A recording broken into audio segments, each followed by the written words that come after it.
في الحديث عند الترمذي يقول صلى الله عليه وسلم: من فتح له منكم باب الدعاء فتحت له أبواب الرحمة. ادعوا الله الآن وانغمس في رحماته. روعة الفرج أنه يأتي فجأة ومن الطريق الذي لا يخطر على بالك. يقول سبحانه: ومن يتق الله يجعل له مخرجا ويرزقه من حيث لا يحتسب. إذا غلبك الهم وضاق صدرك عليك بهذا الدعاء. في سنن أبي داود قال صلى الله عليه وسلم لأسماء: ألا أعلمك كلمات تقولينهن عند الكرب؟ قال: الله ربي لا أشرك به شيئا. بعضنا يستحي أن يرفع يديه إلى الله بالدعاء بحجة أنه كثير الذنوب. الله استجاب لإبليس دعاءه، قال: رب فأنظرني إلى يوم يبعثون، قال: فإنك من المنظرين، أفلا يستجيب الله إلى دعواتك؟ أشار صلى الله عليه وسلم على قبر ثم قال: ركعتان أحب إليه من بقية دنياكم. نترك صلاة التراويح ونتسلل من بعض الركعات بالرغم أنه لا ينفعنا في القبر إلا مثل هذه الأعمال. الإحسان إلى الضعفاء والفقراء من أسباب النجاة من عذاب الله يوم القيامة.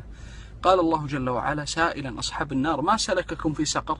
قالوا: لم نكن من المصلين ولم نكن نطعم المسكين. كل أمر يقع عليك تحبه أو تكرهه فهو خير لك.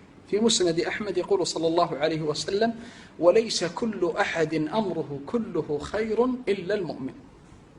كلنا محملون بالذنوب، ولولا رداء من الله اسمه الستر لانحنت رؤوسنا من شدة الخجل. ومن أراد أن يعيش تحت ستر الله فلا يكشف ستر أحد.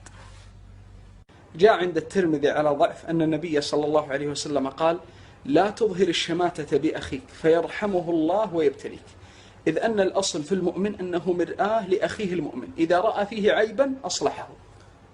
تريد أن يكشف الله همك وينفس كربك أكثر من الصلاة على نبينا صلى الله عليه وسلم. قال أبي بن كعب: يا رسول الله أجعل لك صلاتي كلها؟ قال: إذن تكفى همك ويغفر ذنبك.